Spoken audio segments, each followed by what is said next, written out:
नमस्कार। अखंड भारत से इंडिया सीरीज में आपका स्वागत है। इस the chronology of Indian kingdoms सतयुग से 20वीं शताब्दी सी की सीरीज में हम जानेंगे सतयुग से आज के इंडिया तक के साम्राज्यों का सफर। साथ ही हम जानेंगे इन साम्राज्यों की कुछ खास बातें और उनके समय में होने वाली कुछ महत्वपूर्ण घटनाएं और निर्माण। इस सीरीज का यह 18वां चैप्टर है। इसमें हम 500 सी से 550 सी के साम्राज्यों के विषय में जानेंगे। इस कालखंड में पुलकेशिन ने बादामी के चालुक्य साम्राज्य की स्थापना की। तो चलिए शुरू करते हैं आज का यह चैप्टर। इस सीरीज में बताई जानकारी और चित्र विभिन्न किताबों व वेबसाइट से एकत्रित करी गई हैं। इन सभी का सत्यापन हर पृष्ठ के नीचे दिए गए विवरण से किया जा सकता है। इसको बनाने में जो जानकारी और चित्र दिखाए गए हैं, हम उन सभी पुस्तक व वेबसाइट के लेखक और प्रकाशकों को इसके लिए पूरा श्रेय देते हैं व उनका आभार और हार्दिक धन्यवाद करते हैं। जयंतिया साम्राज्य 500 सी से 1835 सी तक रहा। वहां की राजधानी बांग्लादेश में जयंतियापुर और नर्तियांग थी। उर्मी रानी यहां के पहले राजा थे और राजेंद्र सिंह अंतिम राजा थे। यहां के राजा भारतीय उपमहाद्वीप मूल के निवासी थे और हिंदू धर्म को मानते थे। जयंतिया साम्राज्य के बाद गौड़ साम्राज्य, राउत साम्राज्य और ब्रिटिश साम्राज्य कंपनी राज आए थे। इसे जयंती साम्राज्य भी कहा जाता था। 600 सी में राजा गुहाक ने अपना साम्राज्य अपने 3 बेटों के बीच जयंतिया साम्राज्य, गौड़ साम्राज्य और लौड़ साम्राज्य में विभाजित किया। राज्य के विभाजन के बाद जयंत विभाजित जयंतिया साम्राज्य का शासक बना। 1824 सी से 1825 सी के दौरान वर्मा साम्राज्य कुंभोग राजवंश के अधीन थे। 1835 सी में उन पर ब्रिटिश साम्राज्य कंपनी राज द्वारा कब्जा कर लिया गया। उनके शासनकाल के प्रमुख निर्माण: पश्चिम जयंतिया हिल्स मेघालय में 17वीं शताब्दी सी का नर्तियांग दुर्गा मंदिर, जयंतियापुर बांग्लादेश में 1680 सी का जयंतिया राजबाड़ी जो अब खंडहर हो चुका है। पुष्यभूति राजवंश 500 सी से 647 सी तक रहा। वहां की राजधानी हरियाणा में थानेसर, जिसे पहले थानवेश्वर कहते थे, उत्तर प्रदेश में कन्नौज, जिसे पहले कन्याकुब्ज कहते थे, थी। पुष्यभूति यहां के पहले राजा थे और हर्षवर्धन या शिलादित्य अंतिम राजा थे। यहां के राजा भारतीय उपमहाद्वीप मूल के निवासी थे, हिंदू धर्म को मानते थे। पुष्यभूति राजवंश के पहले गुप्त साम्राज्य, उत्तरकालीन गुप्त साम्राज्य, गौड़ साम्राज्य, वल्लभी के मैत्रिक, मौखरी राजवंश आए थे। पुष्यभूति राजवंश के बाद कन्नौज का वर्मन राजवंश, बादामी के चालुक्य, गुर्जर प्रतिहार राजवंश आए थे। पुष्यभूति राजवंश को थानवेश्वर साम्राज्य, थानेस साम्राज्य, थानेश्वर साम्राज्य, वर्धन राजवंश भी कहा जाता था। पुष्यभूति राजवंश उत्तरकालीन गुप्त साम्राज्य के जागीरदार थे, लेकिन उत्तरकालीन गुप्त साम्राज्य के हूण आक्रमण के बाद उन्होंने अपनी स्वतंत्रता की घोषणा की। राजा प्रभाकर वर्धन ने अपनी बेटी राजश्री का विवाह मौखरी राजवंश के राजा ग्रहवर्मन से करके उनके साथ वैवाहिक संबंध स्थापित किए। 606 सी में मौखरी राजवंश के राजा ग्रहवर्मन की हत्या कर दी गई और उनकी पत्नी राजश्री का अपहरण उत्तरकालीन गुप्त साम्राज्य के अंतिम राजा देवगुप्त ने किया। 606 सी में राजश्री के भाई हर्षवर्धन पुष्यभूति राजवंश के राजा बने। उन्होंने मौखरी राजवंश के राजा ग्रहवर्मन की हत्या का बदला लेने की कसम खाई। वह कामरूप साम्राज्य वर्मन राजवंश के राजा भास्कर वर्मन की सहायता से गौड़ साम्राज्य के राजा शशांक को पराजित करता है और उत्तरकालीन गुप्त साम्राज्य के अंतिम शासक देवगुप्त को मारता है और इस प्रकार उत्तरकालीन गुप्त साम्राज्य को समाप्त करता है और उत्तरकालीन गुप्त साम्राज्य से अपनी बंदी बहन राजश्री को मुक्त कराता है। 647 सी में हर्षवर्धन की बिना किसी उत्तरदायी के मृत्यु हो गई। उनके पूर्व मंत्री ने सिंहासन पर कब्जा कर लिया और इस प्रकार पुष्यभूति राजवंश का अंत कर दिया। राजा हर्षवर्धन ने भोजन के लिए पशुवध पर रोक लगा दी थी। उनके शासनकाल के प्रमुख व्यक्ति वारभट्ट 7वीं शताब्दी सी के कवि थे, जो राजा हर्षवर्धन के दरबारी कवि थे। उन्होंने राजा हर्षवर्धन की जीवनी हर्षचरित नाम से संस्कृत में लिखी। उन्होंने कादम्बरी शीर्षक से संस्कृत में दुनिया का पहला उपन्यास लिखा। यह एक रोमांटिक उपन्यास था। हालांकि उपन्यास खत्म करने से पहले वारभट्ट की मृत्यु हो गई और इसे उनके बेटे भूषण भट्ट ने पूरा किया था। उनके शासनकाल के प्रमुख निर्माण: कन्नौज में 6वीं शताब्दी सी का गौरीशंकर मंदिर, बेहटा बुजुर्ग कानपुर में 600 सी का जगन्नाथ मंदिर, आखिरी बार 11वीं शताब्दी सी में इसे बहाल किया गया था। उज्जैन में 7वीं शताब्दी सी का गढ़ कलिका मंदिर का जीर्णोद्धार राजा हर्षवर्धन ने किया। बाद में ग्वालियर रियासत द्वारा इस मंदिर का पुनर्निर्माण किया गया। थानेसर में 7वीं शताब्दी सी का हर्ष का टीला, जिसके अवशेष अब खंडर बन चुके हैं। मेवाड़ साम्राज्य मौर्य राजवंश 530 सी से 734 सी तक रहा। वहां की राजधानी राजस्थान में चित्तौड़गढ़, जिसे पहले चित्तौड़ या चित्रकोट कहते थे, और नागदा, जिसे पहले नागधर कहते थे, थी। गुहादित्य यहां के पहले राजा थे और मानसिंह या मानमोरी अंतिम राजा थे। यहां के राजा भारतीय उपमहाद्वीप मूल के निवासी थे, हिंदू धर्म को मानते थे। मेवाड़ साम्राज्य मौर्य राजवंश के बाद मेवाड़ साम्राज्य गुहिला राजवंश आया था।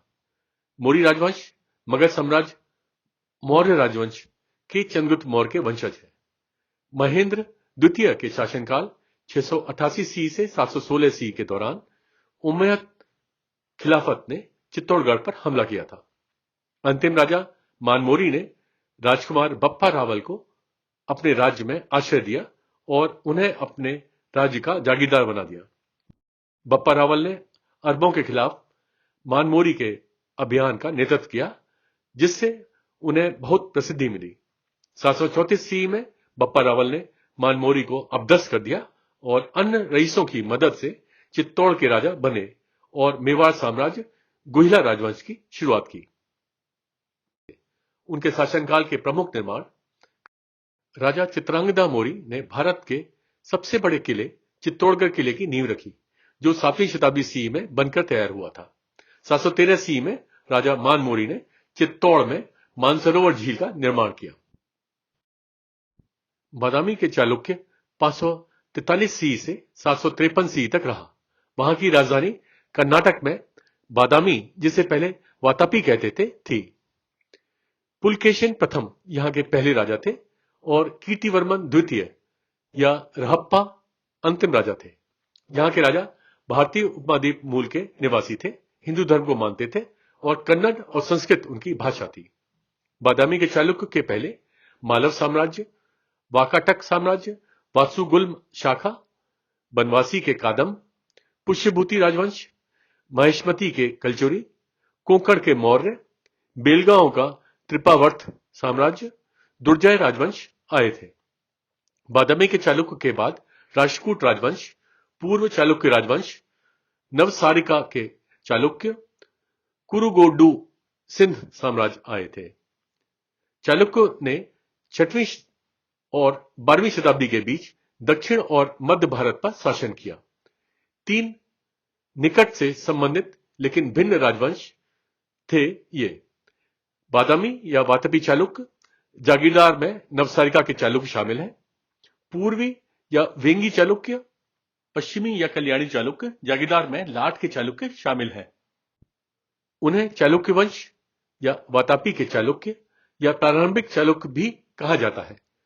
वाकाटक साम्राज्य वासुगुल्म शाखा के पतन के बाद उन्हें यह क्षेत्र विरासत में मिला।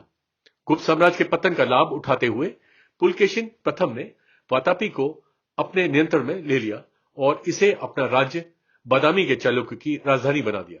बाद में उन्होंने बनवासी के कादम के राज्य पर भी कब्जा कर लिया।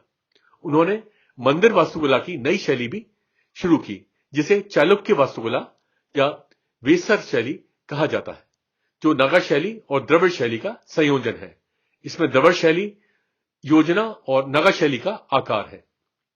बादामी के चालुक्य के साथ दक्षिण भारत में राजनीतिक माहौल छोटे राज्यों से बड़े साम्राज्यों में स्थानांतरित हो गया।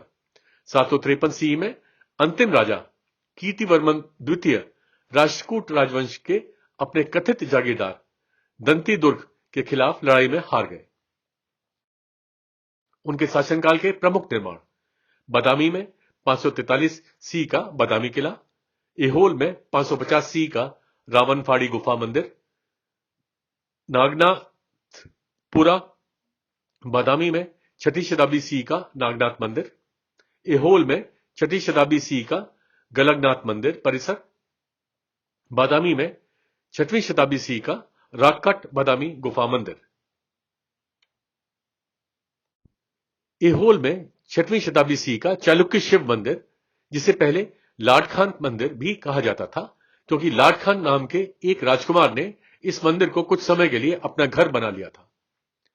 आलमपुर तेलंगाना में 566 सी का संगमेश्वर मंदिर, वारंगल में 625 सी का भद्रकाली मंदिर, कोल्हापुर में 634 सी का महालक्ष्मी मंदिर, इसे अंबाबाई मंदिर भी कहा जाता है और देवी सती के 51 शक्तिपीठों में से एक है। ऐसा माना जाता है कि यहां देवी सती की आंख गिरी थी। लक्ष्मेश्वर गढ़ में 7वीं शताब्दी सी का लक्ष्मेश्वर जैन मंदिर, पदक्कल में 733 सी का संगमेश्वर मंदिर, पदक्कल में 740 सी का विरूपाक्ष मंदिर, पदक्कल में 745 सी का मल्लिकार्जुन मंदिर, महानंदी में 7वीं शताब्दी सी का महानंदीश्वर मंदिर, बादामी में 7वीं सदी सी का भूतनाथ मंदिर, आलमपुर में 7वीं से 9वीं शताब्दी सी का आलमपुर नवब्रह्मा मंदिर, एहोल में 7वीं सदी सी के अंत का दुर्गा मंदिर, लक्ष्मेश्वर गढ़ में 8वीं शताब्दी सी का सोमेश्वर मंदिर। मौखरी राजवंश 550 सी से 606 सी तक रहा। वहां की राजधानी उत्तर प्रदेश में कन्नौज थी। हरिवर्मन यहां के पहले राजा थे और ग्रहवर्मन अंतिम राजा थे। यहां के राजा भारतीय उपमहाद्वीप मूल की निवासी थे, हिंदू धर्म को मानते थे और संस्कृत उनकी भाषा थी। मौखरी राजवंश के पहले गुप्त साम्राज्य अलखानहुर साम्राज्य आए थे। मौखरी राजवंश के बाद उत्तरकालीन गुप्त साम्राज्य पुष्यभूत राजवंश आए थे। वे पहले गुप्त साम्राज्य के जागीरदार थे। अंतिम राजा ग्रहवर्मन ने राजा प्रभाकर वर्धन पुष्यभूत राजवंश की बेटी राजश्री से शादी की। 606 सी में मौखरी राजवंश के राजा ग्रहवर्मन की हत्या कर दी गई और उनकी पत्नी राजश्री का अपहरण उत्तरकालीन गुप्त साम्राज्य के अंतिम राजा देवगुप्त से हुआ।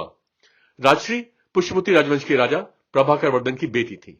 606 सी में राजश्री के भाई हर्षवर्धन पुष्यभूत राजवंश के राजा बने। उन्होंने मौखरी राजवंश के राजा ग्रहवर्मन की हत्या का बदला लेने की कसम खाई। वह कामरूप साम्राज्य वर्मन राजवंश के राजा भास्कर वर्मन की सहायता से गौड़ साम्राज्य के राजा शशांक को पराजित करता है और उत्तरकालीन गुप्त साम्राज्य के अंतिम शासक देवगुप्त को मारता है और इस प्रकार उत्तरकालीन गुप्त साम्राज्य को समाप्त करता है और उत्तरकालीन गुप्त साम्राज्य से अपनी बंदी बहन राजश्री को मुक्त कराता है। महिष्मती के कलचुरी 550 सी से 620 सी तक रहा। वहां की राजधानी मध्य प्रदेश में महिष्मती थी, जिसकी पहचान नहीं हो सकी है। कृष्णराज यहां के पहले राजा थे और बुद्धराज अंतिम राजा थे। यहां के राजा भारतीय उपमहाद्वीप मूल की निवासी थे, हिंदू और जैन धर्म को मानते थे और संस्कृत उनकी भाषा थी। महिष्मती की कलचुरी के पहले विष्णुकुंडिन राजवंश, त्रिकुटक राजवंश, ओलिकर राजवंश, गुप्त साम्राज्य, वाकाटक साम्राज्य, वात्सुगुल्म शाखा आए थे। महिष्मती की कलचुरी के बाद बादामी के चालुक्य, लाट के गुर्जर, कोंकण के मौर्य आए थे। माना जाता है कि कलचुरी है के वंशज थे। किंवदंतियों के अनुसार कल्ली का अर्थ है लंबी मूछ है और चुरी का अर्थ है तेज चाकू। लंबी और स्पष्ट मूछों के कारण इनका नाम कलचुरी पड़ गया। उन्होंने एक के बाद एक निम्न नामों से राज्य किया। महिष्मती के कलचुरी या प्रारंभिक कलचुरी 550 सी से 620 सी तक, त्रिपुरी के कलचुरी या उत्तरी कलचुरी साम्राज्य 675 सी से 1210 सी तक, सरयू पार के कलचुरी 800 सी से 1080 सी तक, रत्नपुर के कलचुरी 1000 सी से 1225 सी तक, कल्याणी के कलचुरी या दक्षिण कलचुरी साम्राज्य 1156 सी से 1181 सी तक। इन्हें प्रारंभिक कलचुरी भी कहा जाता है। 620 सी बादामी के चालुक्य ने अंतिम राजा बुद्धराज का पीछा किया और महिष्मती के कलचुरियों पर विजय प्राप्त की। एलिफेंटा गुफाओं के निर्माण का श्रेय प्रथम राजा कृष्णराज को जाता है। उन्हें एलिफेंट नाम दिया गया था। जब पुर्तगाली भारत आए तब उन्होंने इस द्वीप पर अपना कब्जा कर लिया। यहां पर हाथी की प्रतिमा देखकर उन्होंने इसे एलिफेंटा कहना शुरू कर दिया। पुर्तगालियों के आने तक मुख्य गुफा एक हिंदू पूजा स्थल था। पुर्तगालियों ने अधिकांश मूर्तियों को तोड़ दिया। उनके शासनकाल के प्रमुख निर्माण मुंबई हार्बर के पास दूसरी शताब्दी सी से 550 सी की एलिफेंटा गुफाओं में गुफा मंदिर का निर्माण कलचुरी राजवंश ने किया था। 550 सी से 600 सी की एलोरा गुफा के पहले भाग का निर्माण मंशमती कलचुरी ने कराया था। चंबा रियासत 550 सी से 1948 सी तक रहा। वहां की राजधानी हिमाचल प्रदेश में भरमौर, जिसे पहले ब्रह्मपुर कहते थे, और चंबा थी। मरु यहां के पहले राजा थे और लक्ष्मण सिंह अंतिम राजा थे। यहां के राजा भारतीय उपद्वीप मूल के निवासी थे, हिंदू धर्म को मानते थे। वह ब्रिटिश भारत की एक रियासत थे। चंबा रियासत के पहले गुप्त साम्राज्य आया था। चंबा रियासत के बाद भारत गणराज्य आया था। उन्हें चंपा रियासत भी कहा जाता था।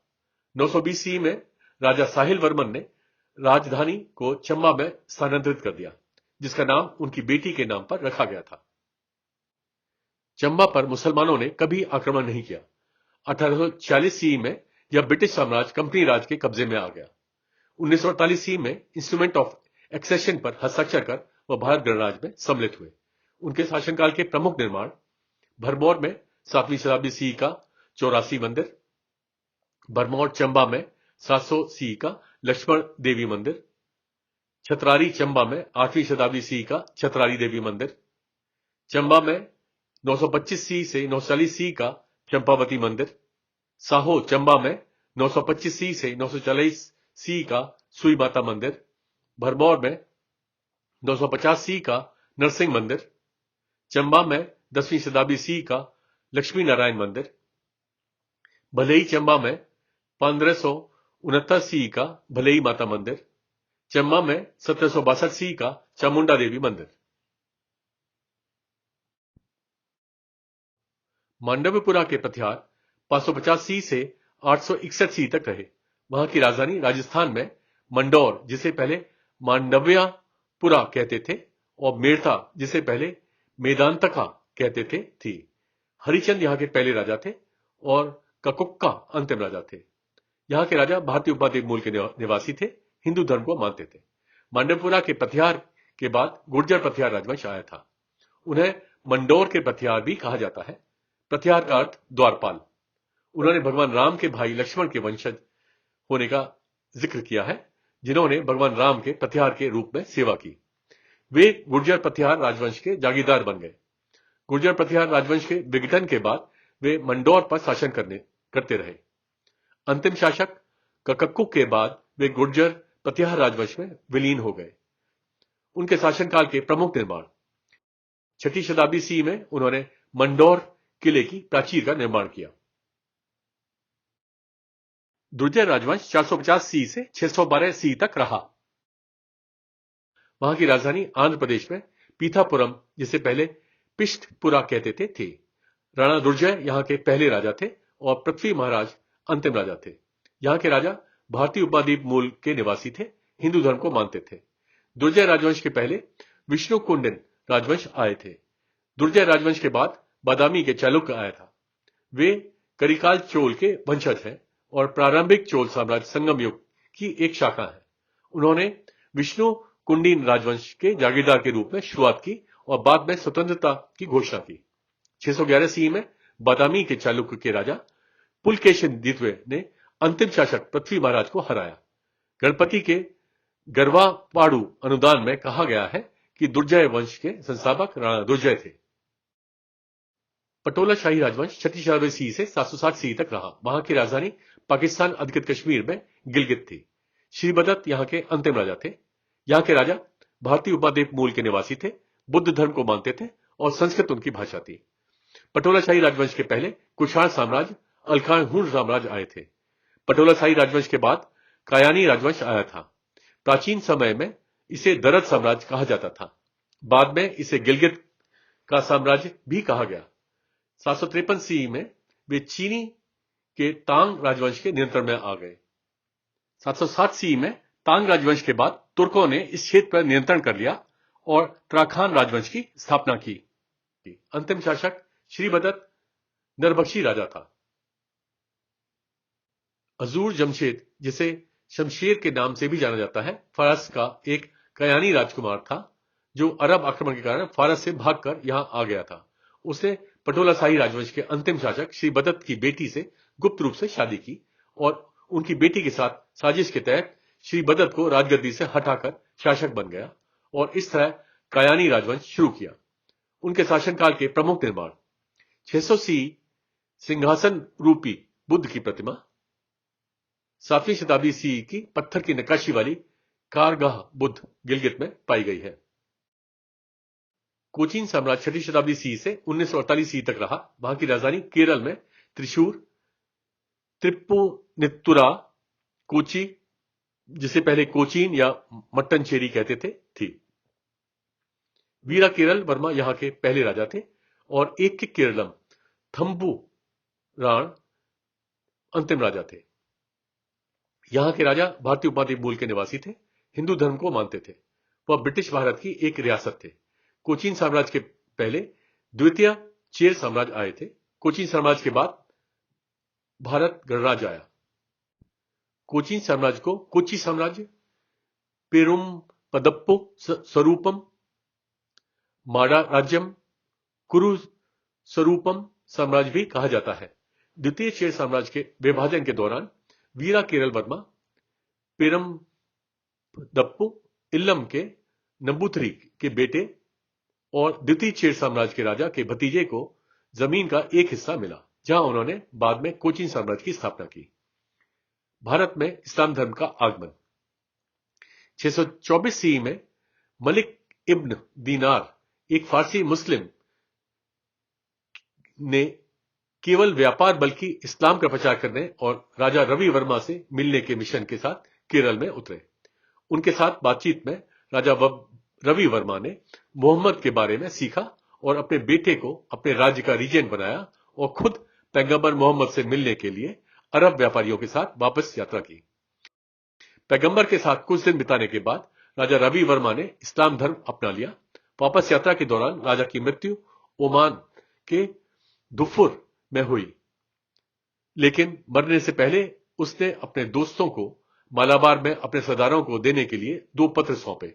मलिक इब्न दीनार द्वारा लाए गए पत्रों के आधार पर उन्हें राज्य में मस्जिद बनाने की अनुमति दी गई।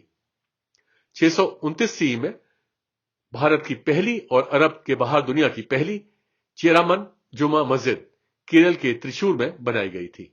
15वीं शताब्दी में कोचीन साम्राज्य को कालिकट साम्राज्य के जागीरदार राज्य में बदल दिया गया। 1500 सी में उन्नीराम कोयल प्रथम के शासनकाल के दौरान पुर्तगाली नौसैनिक commander Pedro Alvares Cabral Calicut के से खदेड़ने के बाद कोची पहुंचे। यहां पर उन्हें कोचीन में कारखाना बनाने की अनुमति मिल गई। 1503 सी में एक पुर्तगाली जनरल अफोंसो डी अल्बुकर्क ने भारत के अपने पहले अभियान में कैलिकट साम्राज्य के खिलाफ कई लड़ाई लड़ी और कोचीन साम्राज्य के राजा को अपने सिंहासन पर सुरक्षित रूप से स्थापित करने में सफल रहे। बदले में राजा ने उन्हें पुर्तगाली किले इमैनुअल के निर्माण और किलोन, जिसे कोलम भी कहते हैं, के साथ व्यापारिक संबंध स्थापित करने की अनुमति दी। इसने पूर्वी पुर्तगाली साम्राज्य यानी पुर्तगाली भारत की नींव रखी। 1503 सी से 1663 सी तक कोची पर कोचीन साम्राज्य के राजा के नाम से पुर्तगाली भारत यहां पर शासन करते रहे। यह पुर्तगाली काल इस क्षेत्र के यहूदियों के लिए कठिन था, क्योंकि पुर्तगाली भारत में धर्मांतरण सक्रिय था। अल्बुकर्क के समय के तुरंत बाद केरल में पुर्तगाली शासन में गिरावट आई। विफलता को कई कारणों से, जैसे अंतर्विवाह, जबरन धर्मांतर, धार्मिक उत्पीड़न आदि के लिए जिम्मेदार ठहराया जाता है। 1545 सी में पुर्तगालियों ने कोची में मट्टनचेरी पैलेस राजा वीरा केरल वर्मा के लिए बनाया। इसे बाद में डच द्वारा विस्तारित किया गया और इसे डच पैलेस भी कहा गया। 1662 सी में उन्होंने डच भारत के साथ मित्रता बढ़ा दी। डच, जिन्होंने फोर्ट इमैनुअल का नाम बदलकर फोर्ट स्टामर्सबर्ग कर दिया। यह किला अब खंडर हो गया है। 1773 सी में मैसूर साम्राज्य के हैदर अली ने उन पर हमला किया। उसके बाद वे मैसूर साम्राज्य के सहायक जमींदार राज्य बन गए। ये सभी क्षेत्र बाद में 1790 सी के मैसूर साम्राज्य से लड़े तीसरे एंग्लो मैसूर युद्ध के परिणाम स्वरूप ब्रिटिश साम्राज्य कंपनी राज के अधीन हो गए। 1795 सी में वे ब्रिटिश साम्राज्य कंपनी राज के संचित राज्य बन गए। 1814 सी में डच भारत ने एंग्लो डच संधि के तहत कोची को ब्रिटिश साम्राज्य कंपनी राज को सौंप दिया। 1947 सी में इंस्ट्रूमेंट ऑफ एक्सेशन पर हस्ताक्षर कर वह भारत गणराज्य में सम्मिलित हुए।